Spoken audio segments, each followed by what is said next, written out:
Got a complicated lecture today. I want to talk about nationalism, and I do so with a skepticism that, of course, you'll quickly pick up on. Aggressive nationalism helped unleash the demons of the 20th century, beginning with World War I, which unleashed even more dangerous demons after that. So I want to talk about nationalism, and particularly in a little bit in France, but in places that one doesn't usually consider. I'll end up drawing on my friend Tim Snyder's work to talk a little bit about Lithuania and Belarus and why their nationalisms were very, very different. In the second case, didn't really exist at all in the 19th century. And I'm going to give a counterexample, which of course which I treat in the book, but of course is the Austro-Hungarian Empire.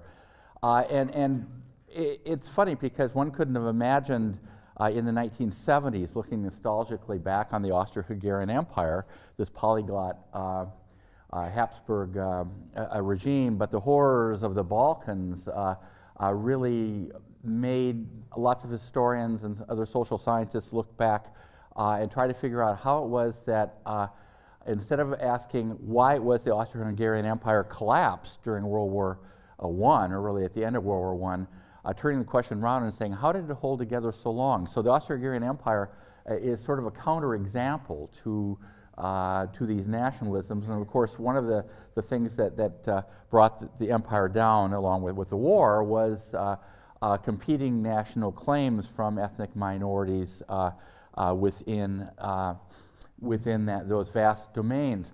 But I want to start with a story. It's something it's a book I read maybe 5 or 6 years ago, and histories have their history, so I'm going to tell the history of this particular book, and you'll see kind of what I'm getting at. And the book, by the way, I sent out, one of you had a great idea, emailed me saying, why don't you send out the terms before the lecture? So actually, that was a great idea. I'd never thought of that, and I did it last night, though I didn't put this particular book on it. Anyway, the book is Anastasia Karacasidou, Fields of Wheat, Hills of Blood, Passages to Nationhood in Greek Macedonia, 1870-1990. And when I say that histories have their own history, what I mean is the following.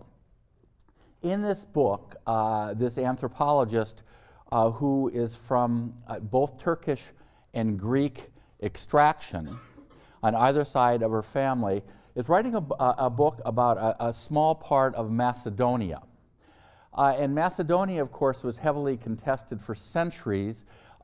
It was in the middle, a trade route went through it. In Macedonia, there were Turks, and there were Serbs, and there were Bulgarians, and Macedonians, and Greeks.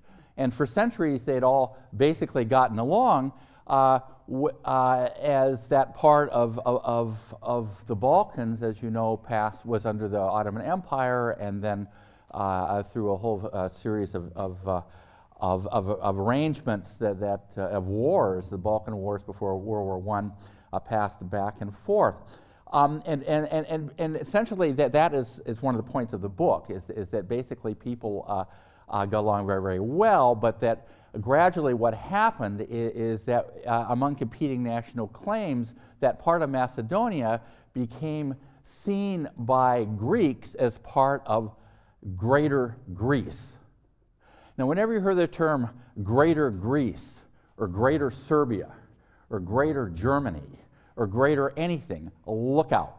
Because what that means is that in the imaginary of, in the view of nationalists, particularly aggressive nationalists, that parts of the territories that have large percentages of a certain ethnic group, or even in some cases only minorities, but in other cases majorities, should be included, come what may, in the greater state of that particular ethnic group. If you take the example of Kosovo, and Kosovo has about 85% of the population is made up of Muslims, of Albanian Muslims.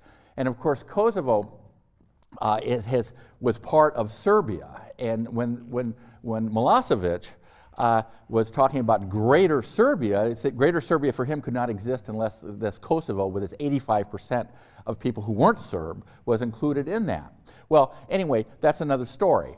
But what happened with this particular book is that when this book was in manuscript, arguing that basically the idea that Macedonia was Greek was a construction, was an invention, an invented identity by Greek nationalists, the press, the university press, I guess I shouldn't say, since this is being recorded, I shouldn't say which one that was, chickened out and decided not to publish the book.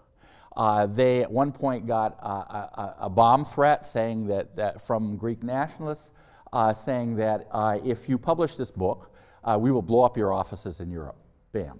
So they chickened out, and quite, in an example of just utter, craven cowardice, refused to publish the book. And so they sent this author, whom I don't know, I've read the book, it's a really terrific book, and said, sorry, we're not going to publish your book, too bad. Contract or no contract. So the University of Chicago Press published the book, and when the book came out, this particular author received a lot of hate mail, and she received a picture of herself with a picture of a Greek flag stuck through where her heart would be. So these are fairly serious threats. So the point of that is not to jump on Greek nationalists or on Serb nationalists, so that certainly the Serb nationalists, ultra-nationalists have done just an incredible amount of damage in the Balkans and over the past decades, but merely to underline the point that national identities are constructed. And one of the most useful, they're invented. They're in a way imaginary. And one of the most interesting sort of historical things you can do as a historian is to try to figure out, well, from where do these identities come? Now, language plays a lot of it. Maybe if I have time, because I've got to do a lot today, but this is more of a conversation than a lecture. If I have time, I might talk a little bit about language in the case of France. But in doing so, like most people talking about nationalism, I'm drawing on some of the thinking of Benedict Anderson and his concept of that nationalism and the construction of national self-identity represents imagined communities. Because basically, if you consider yourself a member of X nationality, you are creating links, or you're agreeing to links with people whom you don't know.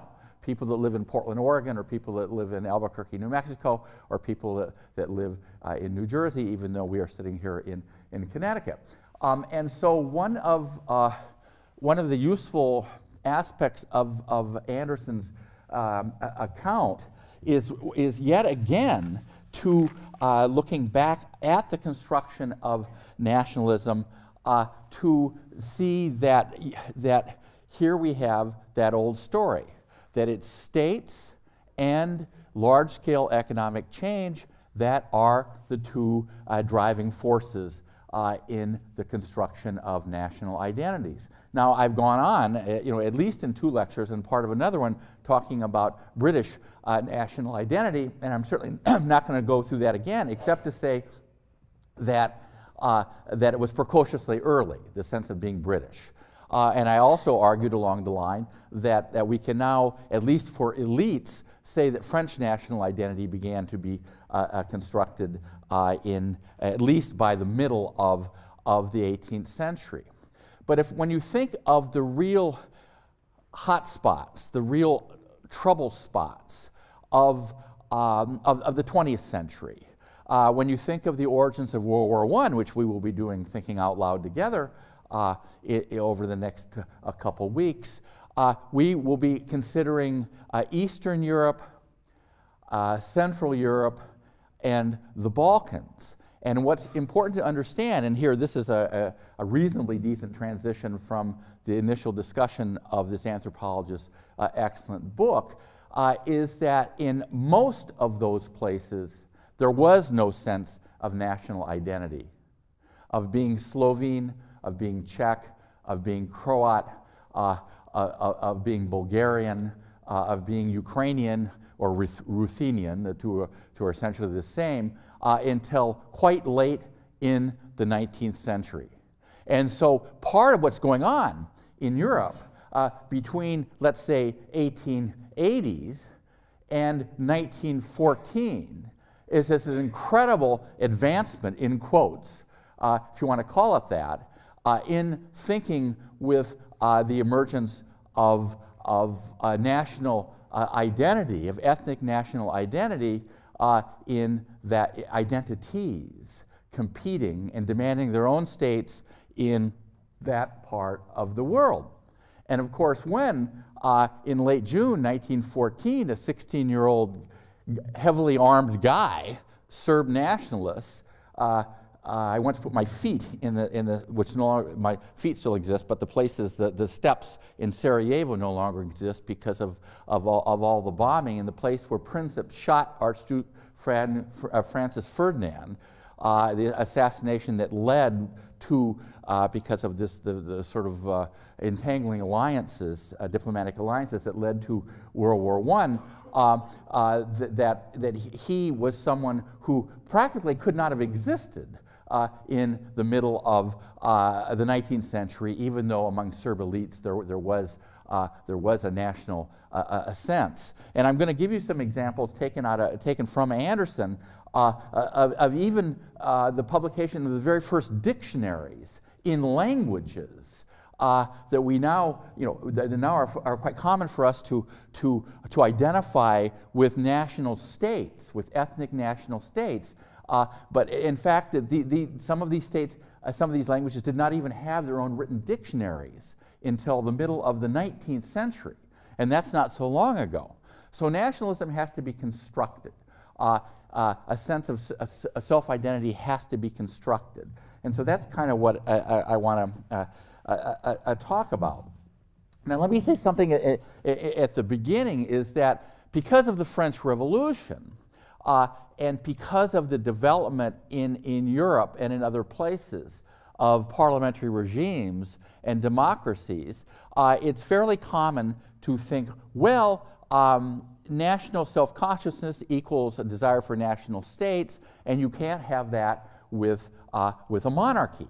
Well, that's not really true at all. I mean, that's influenced, for example, by the experience of the United States. Now, the United States, the 13 colonies, English was overwhelmingly the language of the 13 colonies, and they are rebelling in the 1776 and all of that against other English-speaking people who happened to have had a monarchy. And so no taxation without representation really became also a kind of an anti-monarchist sentiment.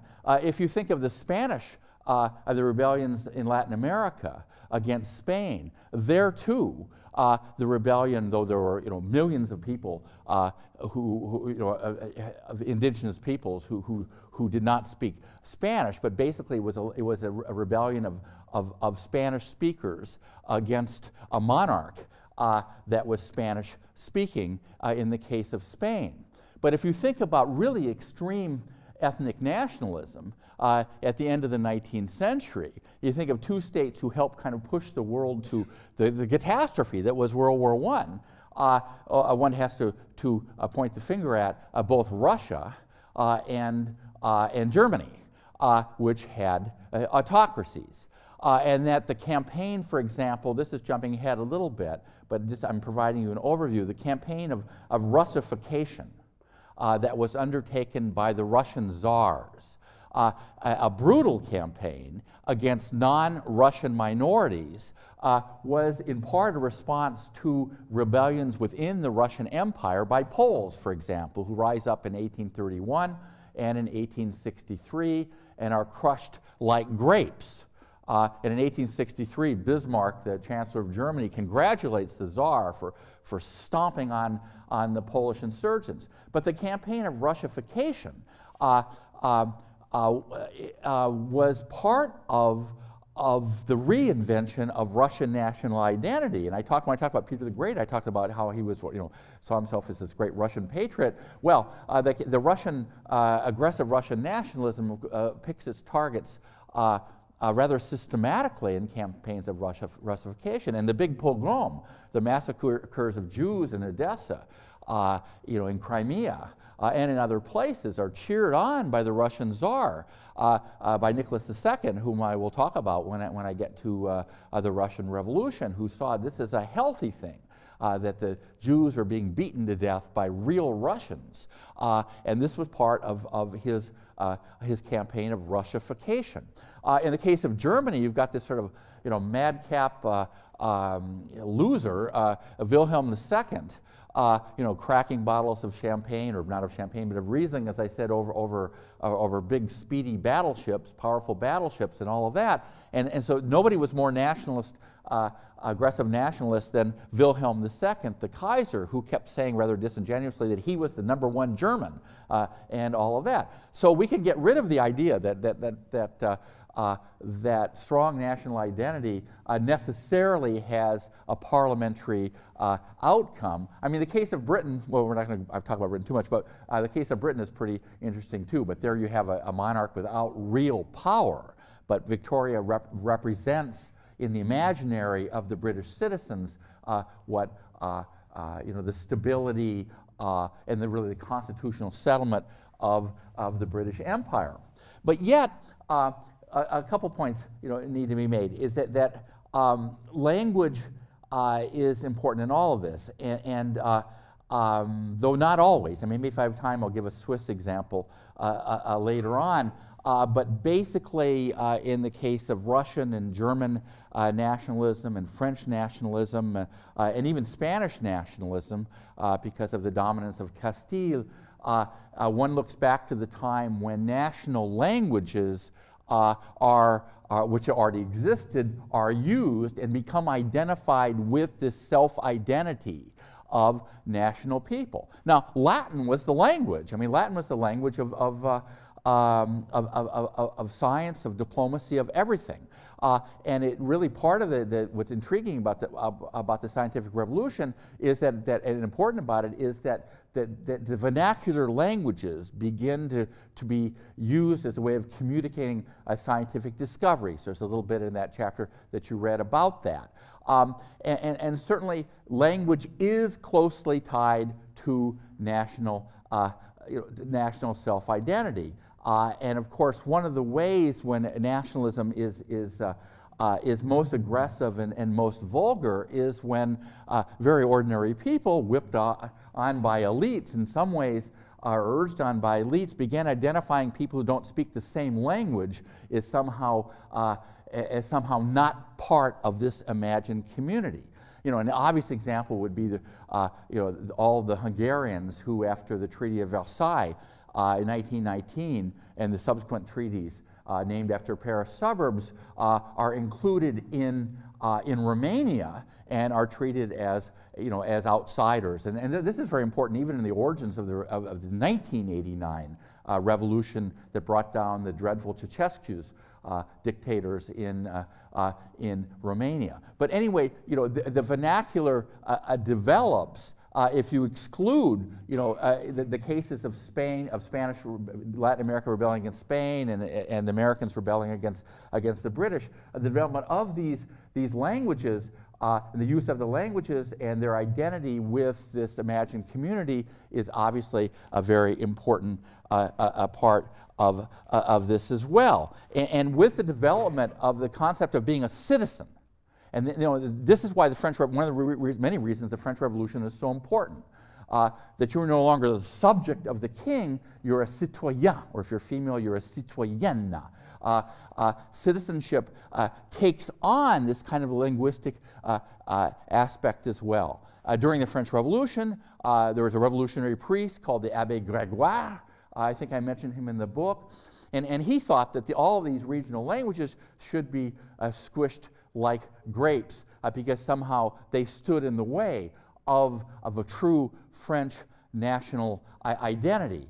The whole language, I mean, it's so terribly complicated because in the case of Italy, which is sort of in some ways a counterexample, I think I said before, but it's true that at the time of Italian unification, only about 4 or 5% of the population of Italy, of the whole boot, and Sicily spoke what is now considered to be Italian.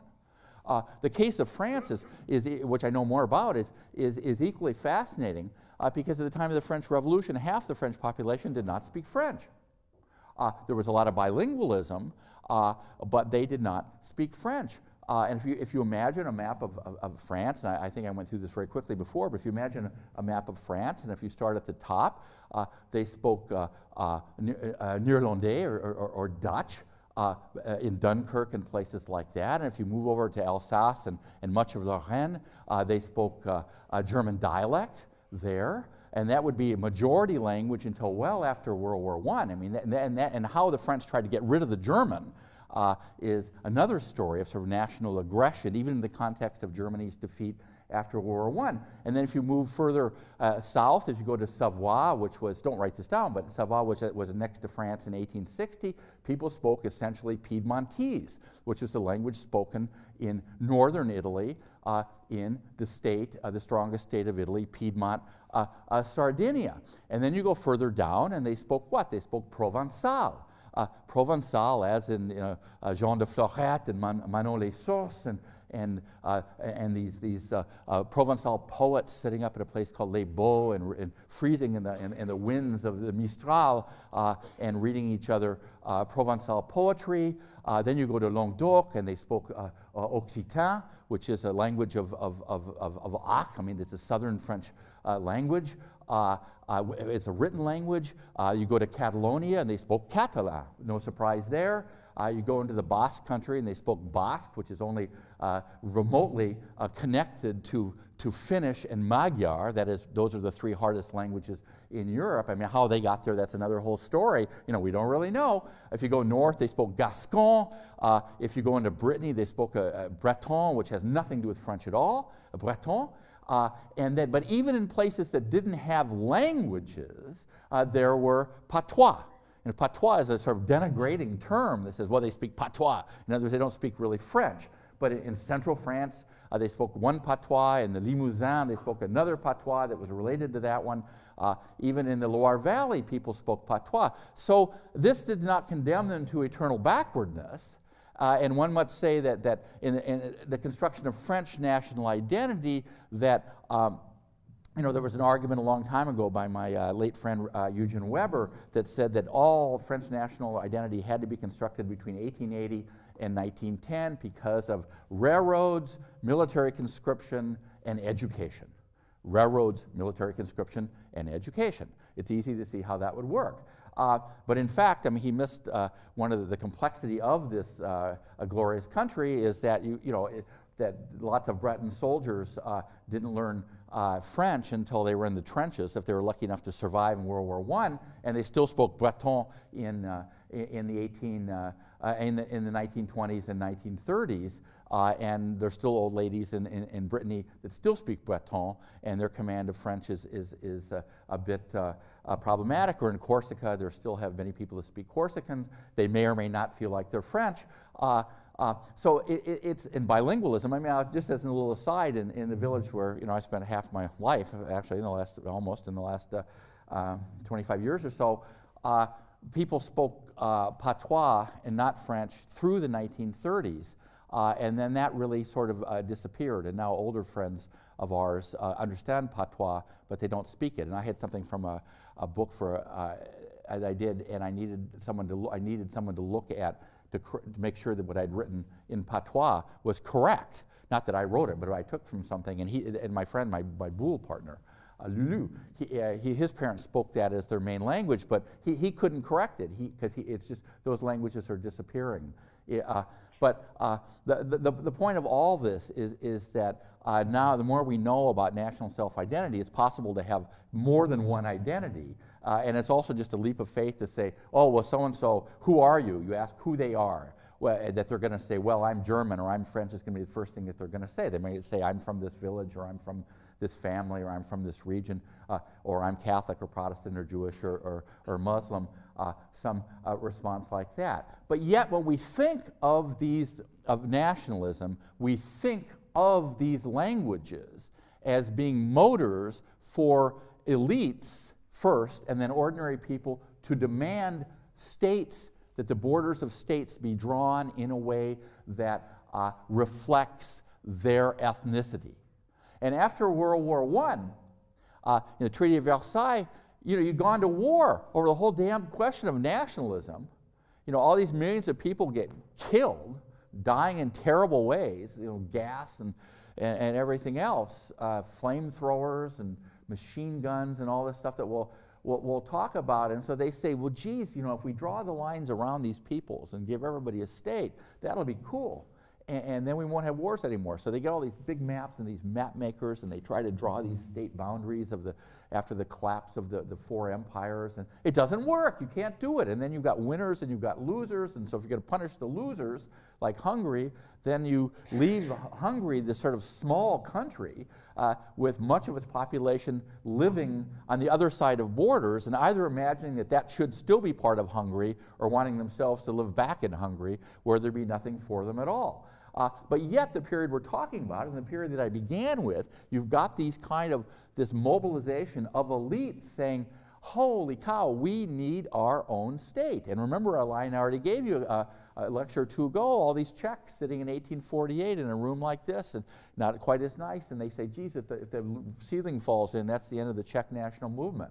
But between 1848, the springtime of the peoples, and 1914, you have millions of people who, a couple decades before that, had absolutely no sense of being Slovene, or very little sense of being Slovene or Slovak, or Croat, or whatever, who are suddenly making national demands and wanting to have a separate state within the context, for example, or to be independent from the Austro-Hungarian Empire. And one of those people was the 16-year-old boy, Princip, who blows the brains out of Franz Ferdinand and his wife when this car backs up the wrong street in Sarajevo. Though some of his friends were out there trying to get him too. So that's just a way of kind of thinking about about that stuff. Now, okay, let me give you a couple examples here. I wrote down Ukraine. Ukraine is a huge country, huge, important country. Very contested relationship with Russia now because of having got Crimea, and Russia wants to have Crimea, and all of this highly contested relationship because of the number of Russians who live in Ukraine, and all of that. And for Ukrainians, the sense that Ukraine always existed is always taken as a given. The first Ukrainian grammar book, and this is not dissing Ukrainians or anybody, but I'm just saying that the reality is that the first Ukrainian grammar book was published not in 1311 or in 1511, but in 1819 is the very first one. The first Czech-German dictionary, if you're going to have a national identity, you got to have a dictionary so you can translate things between German and Czech, is published, it's a long publication process, 1935 to 1939, A to Z. The first Czech national organization, the one I just described, starts in 1846. Now that's pretty recent. The first Norwegian grammar book, which has distinguished Norwegian as a separate language and a separate identity from, say, Swedish and Danish, is not till 1848, the grammar book, and the first dictionary that is separating, making a distinction between Norwegian and Danish isn't until 1850. And that's what I mean about, about the construction of national identity, is that, you have to have, that you have to have a sense that you are part of this imagined community. Now, having said that, before I talk about a counterexample, yes, let me do this like that. Why not? Let me give you a couple examples that I hope make the point, and these I'm drawing from Snyder. That let's look at why, at the end of the 19th century, Lithuanian nationalism develops. Lithuania, Lithuania, capital Vilnius. Big, tall basketball players like Sabonis, who played in the NBA. That why Lithuanian nationalism rapidly develops, but only at the end of the 19th century, and Belarusian nationalism doesn't develop at all until way in well, it's even pushing it to say in the 20s and 30s. Now there's this huge Belarusian. I was, in Poland the various times I go to Poland. There was a huge dinner with all these Belarusians most of them were dissidents and are there to discuss the history of Belarusia, but none of them were going to be claiming that Belarusians had an identity, had a self-identity before the 1930s. But Lithuania existed. Lithuania was part of the Polish-Lithuanian Commonwealth, which exists basically until the last partition of Poland in 1795, when Poland gets munched, bouffé, by the great powers. So who do these people think they were? Well, they think they're Polish. They consider themselves Polish. And Poles already had a basis for nationalism. They had a written language. They have heroes. Chopin, there's one. Chopin didn't go to Paris, by the way, as a refugee from Russian repression. He went there to further his musical career. But anyway, he wrote lots that had to do with Polish national themes, folklore, and all of that. And so there were dukes. There had been dukes of Lithuania, grand dukes, but they never published. They didn't accept Lithuanian as a language. And if they wanted to get anywhere, they tried to pass themselves off as Poles. Pilsudski, a name you'll come back to, who destroyed the Polish Republic as one after another of European states goes authoritarian in the 1920s and 30s. Pilsudski, who was the hero of the miracle of the Vistula River when the Polish army turns back the Red Army, at the end of World War I, in just sort of amazing, moment. Pilsudski himself, was the son, considered himself, he was Lithuanian, but he considered himself Polish. He was absolutely a Lithuanian. But yet there was a Lithuanian language, but it was not spoken by the elites. So who spoke the Lithuanian language? It was spoken by the peasants. So at the end of the 19th century, you suddenly got all these intellectuals, these Lithuanian intellectuals, and grand dukes, and priests and various people saying, wait a minute, we are Lithuanians, and happily the Lithuanian peasantry has saved our language. From the last Lithuanian duke who spoke Lithuanian died before Columbus discovered America, Tim Snyder informed me. So suddenly they say, oh baby, these Lithuanian peasants, instead of just being, we won't treat them anymore as the scum of the earth, they have preserved our language for us. And suddenly you have poets writing in Lithuanian. And it's no longer a disgrace to be seen as a Lithuanian. There was one of these poets, a guy called Kudirka, who died in 1899. He recalled when he was in school as a Lithuanian kid, a smart Lithuanian kid, he says, my self-preservation instinct told me not to speak in Lithuanian and to make sure that no one noticed that my father wore a rough peasant's coat and could only speak Lithuanian. I did my best to speak Polish, even though I spoke it badly. Polish is a terribly difficult language. There's all these sort of squiggly things that you just, things don't pronounce like it's supposed to, but you think they're supposed to be. And I don't do very well at picking up Polish. But when my father and other relatives visited me, I stayed away from them when I could see that fellow students or gentlemen were watching.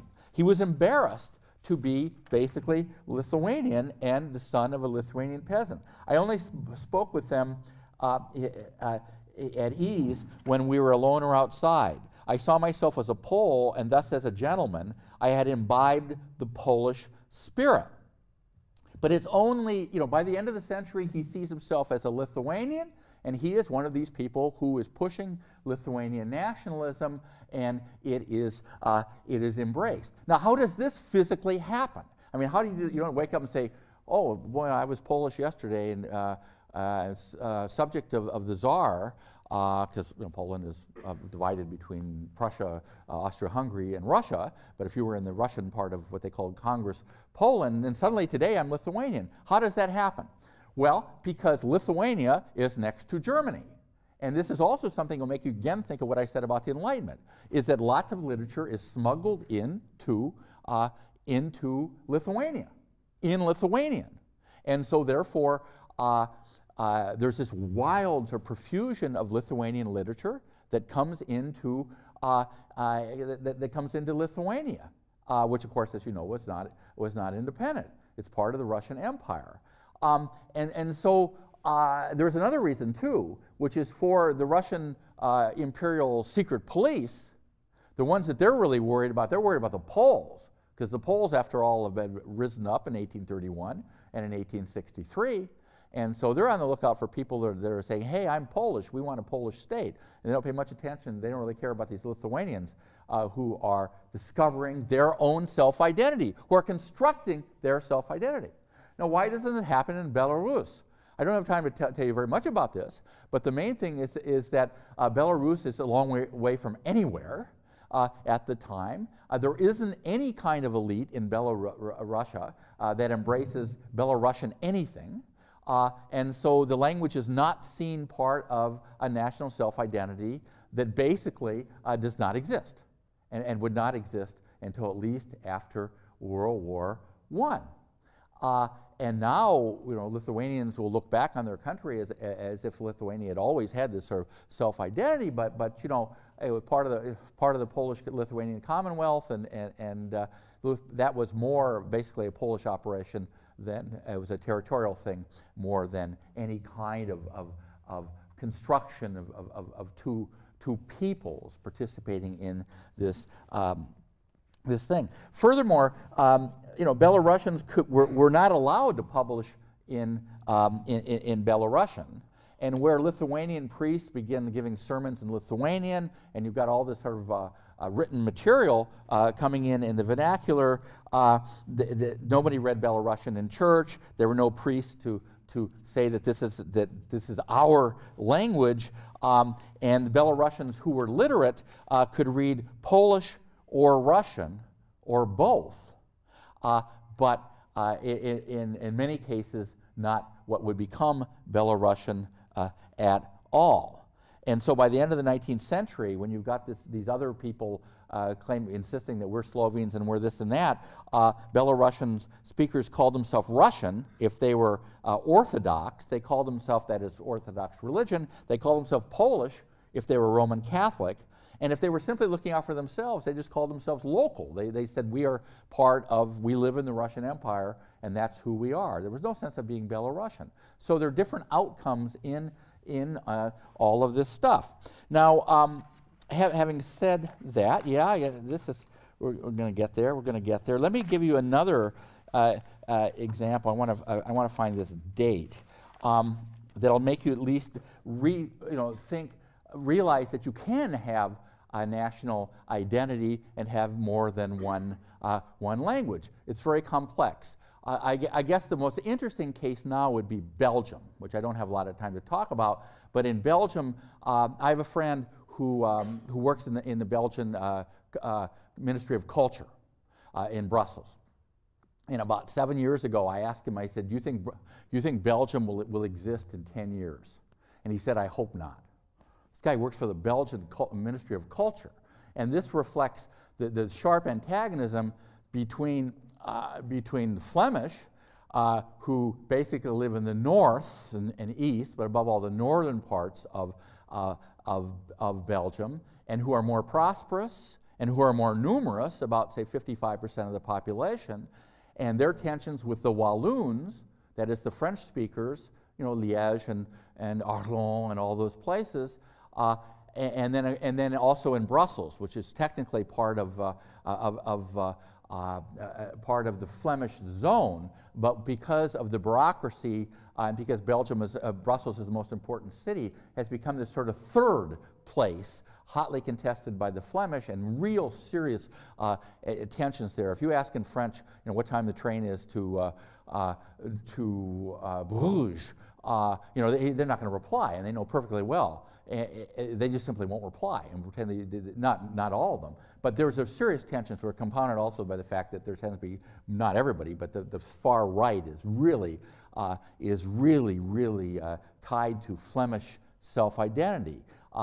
And the Walloons, that is the French, many of whom want to be attached to, the French speakers want to be attached to France, see their lives as very different. Also, that the Walloon part of Belgium is basically the Rust Belt, and that the Flemish part is very, very prosperous in comparison.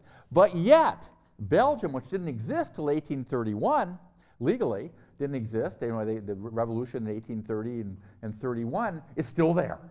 By the way, there's also 5% tacked on after Versailles around a town called Eupen who speak German. But anyway, there we go. But Belgium is still there, and it's possible when I'm in Belgium, which I am frequently, I think now this is really Europe because of the complexity of it.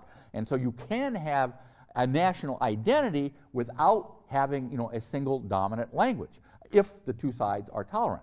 Well, let me give you another quick example, and then we got to rock and roll onto the AH Empire. See what was shortcut now, not Austro-Hungary, but I got to save time, so AH Empire. But what about Switzerland? Here you've got Switzerland. What is it? If I remember correctly, the statistics, I think the French population, speaking French population, is 22%. German-speaking or Swiss Deutsch speaking population is about, maybe 71% or something like that.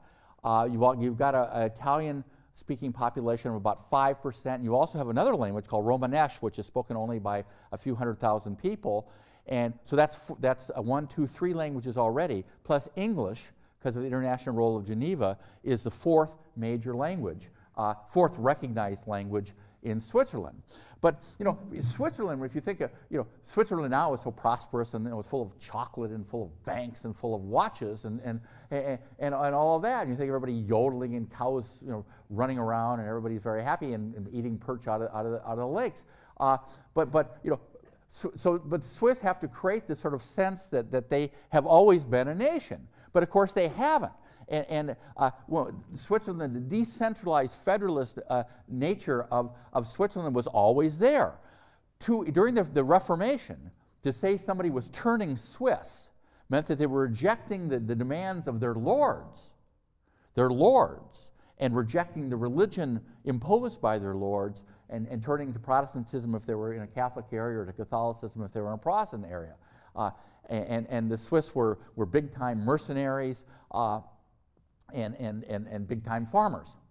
But Switzerland fought its last war early in the 19th century and has been neutral, and it's a very complicated story what happened in Switzerland during World War II. It's very tragic. The Swiss did not, you know, they turned so many Jews back at the frontier and sent them back to Germany and laundering Nazi money and all that. You know, I'm not dumping on the Swiss, but it's a complicated story in the case of their neutrality. But so they decided in 1891, on the 600th anniversary of the Swiss Confederation, that Switzerland began in 1291. That a bunch of people got together between all the cows and eating chocolate and all that stuff, and that they announced that they were Switzerland. And so here's again what I mean, what Anderson means about this sort of imagined community, that you're inventing a kind of date that you said, well, we've been like that since then, and that's all there is to it. But if you've got all these different languages, and the languages are not as far apart as French and Dutch, well, in a way they are, because Dutch is really, well, Dutch would not see it that way, but is a German dialect. But nonetheless, the Swiss are a lot better at learning each other's language than the French speakers certainly are at learning Dutch, which they view as impossible and they don't like having their kids having to learn it in school and all that. It's terribly complicated. But so they imagine this community, but it exists. I mean, Switzerland exists. People have a sense of being Swiss despite these different languages. They're not the disparities, economic disparities that there are between urban and rural life, but nothing like the disparity between the Flemish parts of Belgium and the French parts of Belgium, if you exclude Brussels, and all that. Now, but let me end in the last 5 minutes and 7 seconds that is allotted to me. Let me end with the counterexample, which you can read about. And I said at the beginning, you know, inspired by the sheer horror of the Balkans, and some of you aren't old enough to remember, you know, certainly not, my God, I am, you know, all the stuff that happened in the 90s, but you are, the late 90s, you can probably remember all the massacres and stuff like that. And I said at the very beginning of the hour, or the beginning of the 50 minutes, that people now tend to look longingly back and they say, geez, you know, the Austro-Hungarian Empire, it sure lasted a long time. You had 15 major nationalities. It was kind of a balancing act. You've got, becomes the dual monarchy in 1867, where the Hungarians have more or less equal rights. You've got Austria and you've got Hungary, but you've got another 13 peoples, at least 13 peoples, living within the empire. You've got the Croats, who have their own nobility, and they're kind of given favored status so that they can, so this whole thing is sort of balancing like that. But how does the place stay together? How does Austria-Hungary stay together? I end at one of those chapters, that chapter with this very famous scene from the parliament in Vienna, where you've got these different ethnic groups playing drums and singing songs and trying to disrupt the speeches by people from the other nationalities, and you've got all these problems with the South Slavs wanting at least minimal representation as sort of this third state, in quotes, along with Austria and Hungary. How does the thing stay together? Well, basically in this way. I'm just telling you briefly about things that you can read about, but I just wanted to make some sense of it. First of all, is that the empire, the language of the empire is German. And to get somewhere in the Austro-Hungarian Empire, you need to know German. And so learning German becomes a kind of a social mobility, the way that learning French becomes for somebody from Gascony a form of social mobility. You can get a job in the bureaucracy. If you're going to have a huge, old, humongous empire, going all the way to the rugged terrain of Bosnia-Herzegovina, you got to have officials in their little hats and their little desks who are going to be running all this stuff. And you've got to have a language. And so the language of the empire is German. And so this does not mean that people feel that they're German. I mean, after all, they're not German. They're German speakers within the Austro-Hungarian Empire. But it gives them an allegiance to this apparatus. Secondly, the middle class. The middle class is German. Largely German, except in Budapest, where it's Hungarian. But still, many Germans live in Budapest as well. And one of the things that I wish I had time to talk about, but you can't talk about everything, is that what you've got in these cities, and I mentioned this just in reference the other day, cities of all of Eastern Europe and Central Europe, you have kind of an ethnization of these cities. Because all of the cities, whether you're talking about Budapest or you're talking about Warsaw, or anywhere you're talking about, have, or even Vilnius, you have large German populations and also large Jewish populations. And in the course of the last decades of the 19th century, you have this sort of arrival of peasants, Estonian peasants into Tallinn, of Czech peasants into Prague, of Hungarian peasants into Budapest, of Lithuanian peasants into Vilnius, et cetera, et cetera. But you still got, in the Austro-Hungarian case, you still have, even in Budapest, you still have a large middle class that is fundamentally German and believes in the empire. Next, you've got dynastic loyalty. You've got this old dude, Franz Joseph, who had been there since 1848. He lives till 1916, the same guy. And that makes Victoria seem like she had a short reign. And people have an allegiance to this dynasty. I mean, the Habsburg dynasty had been dominant in Central Europe until they could test the Prussians and lose out, in the War of 1866. So you've got this Franz Joseph. Also, you've got the church. You've got the Catholic Church. Now, there are lots of Protestants. For example, in the Czech lands, in Bohemia, whereas Slovakia is almost overwhelmingly Catholic in what would become Czechoslovakia and then divorce amicably enough in 1993. And Croatia is overwhelmingly Catholic, aggressively so. And so despite the fact you have these huge Muslim enclaves in the old, what had been the Ottoman Empire, you still have this church is a unifying force, not for everybody, certainly not for the Jews, not for the Gypsies, who are the Roma, who are very many there, and not for Protestants, and not for Orthodox Serbs, which is part of the tensions there as well, because they saw Russia as being their protector. You can read more about that, but that's another thing. And finally, you've got the army. The army is a form of social promotion as well. You know, the army doesn't have the bad reputation that the French army did for you know, shooting down young girls protesting, young women protesting in strikes. It doesn't have the reputation that the brutal Guardia Civile did in Spain. The army is seen as a useful way of representing the empire. It has a good reputation. And German, the language German, is the language of command. And so these soldiers and the soldiers are drawn from all of these nationalities, they at least have that in common. To conclude, the most important question to ask about this empire, particularly in reference to what I've been saying about this whole hour, is to not look at, you know, why it came apart, but to look at how it held together so long. And given the horrors perpetuated on Europe by aggressive nationalism, from then and even before, as during the French Revolution, to this very day, sometimes, and I never thought I'd ever say this about me, looking nostalgically back to an empire, but it is an interesting and at least food for thought. So on that note, bon appetit, and to see you on Wednesday.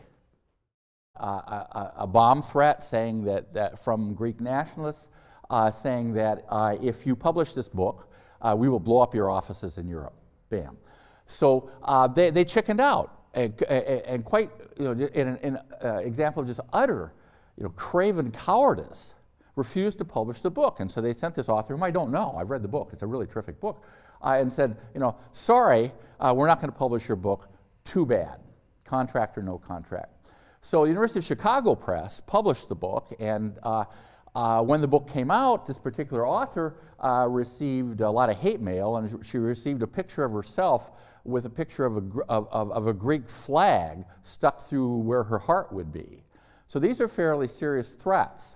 So the point of that is not to jump on Greek nationalists or on Serb nationalists, so that certainly the Serb nationalists, ultra-nationalists have done just an incredible amount of damage in the Balkans and over the past decades, but merely to underline the point that national identities are constructed.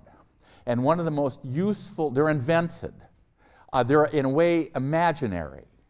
And one of the most interesting, you know, sort of historical things you can do as an historian is to try to figure out, well, from where do these identities come? Now, language plays a lot of it. Maybe side of her family is writing a book about a small part of Macedonia. And Macedonia, of course, was heavily contested for centuries. It was, you know, in the middle, a trade route went through it. In Macedonia, there were Turks, and there were Serbs, and there were Bulgarians, and Macedonians, and Greeks. And for centuries, they'd all basically gotten along as that part of the Balkans, as you know, was under the Ottoman Empire, and then through a whole series of arrangements of wars, the Balkan Wars before World War I, passed back and forth. And essentially that is one of the points of the book, is that basically people got along very, very well, but that gradually what happened is that among competing national claims, that part of Macedonia became seen by Greeks as part of Greater Greece. Now, whenever you hear the term Greater Greece, or Greater Serbia, or Greater Germany, or Greater anything, look out. Because what that means is that in the imaginary of, in the view of nationalists, particularly aggressive nationalists, that parts of that territories that have large percentages of a certain ethnic group, or even in some cases only minorities, but in other cases majorities, should be included, come what may, in the greater state of that particular ethnic group. If you take the example of Kosovo, and Kosovo has about 85% of the population is made up of Muslims, of Albanian Muslims. And of course, Kosovo was part of Serbia. And when Milosevic was talking about Greater Serbia. It's that Greater Serbia for him could not exist unless this Kosovo, with its 85% of people who weren't Serb, was included in that. Well, anyway, that's another story. But what happened with this particular book is that when this book was in manuscript, arguing that basically the idea that Macedonia was Greek was a construction, was an invention, an invented identity by Greek nationalists. The press, the university press, I guess I shouldn't say, since this is being recorded, I shouldn't say which one that was, chickened out and decided not to publish the book. They at one point got the Hungarian Empire collapsed during World War I, or really at the end of World War I, turning the question around and saying, how did it hold together so long? So the Austro-Hungarian Empire is sort of a counterexample to these nationalisms. And of course, one of the things that brought the empire down along with the war was competing national claims from ethnic minorities within those vast domains. But I want to start with a story. It's something that it's a book I read maybe 5 or 6 years ago, and histories have their histories, so I'm going to tell the history of this particular book, and you'll see kind of what I'm getting at. And the book, by the way, I sent out, one of you had a great idea, emailed me saying, why don't you send out the terms before the lecture? So actually, that was a great idea. I'd never thought of that, and I did it last night, though I didn't put this particular book on it. Anyway, the book is Anastasia Karakasidou, Fields of Wheat, Hills of Blood, Passages to Nationhood in Greek Macedonia, 1870, 1990. And when I say that histories have their own history, what I mean is the following. In this book, this anthropologist who is from both Turkish and Greek extraction, on either it's kind of complicated lecture today. I want to talk about nationalism, and I do so with a skepticism that, of course, you'll quickly pick up on. Aggressive nationalism helped unleash the demons of the 20th century, beginning with World War I, which unleashed even more dangerous demons after that.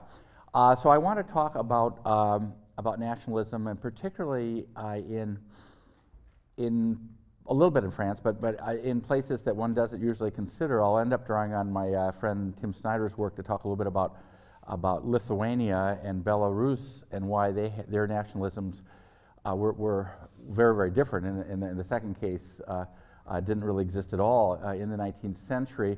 And I'm going to give a counterexample, which of course which I treat in the book, but of course is the Austro-Hungarian Empire. It's funny because one couldn't have imagined in the 1970s, looking nostalgically back on the Austro-Hungarian Empire, this polyglot Habsburg regime, but the horrors of the Balkans really made lots of historians and other social scientists look back and try to figure out how it was that instead of asking why it was the Austro-Hungarian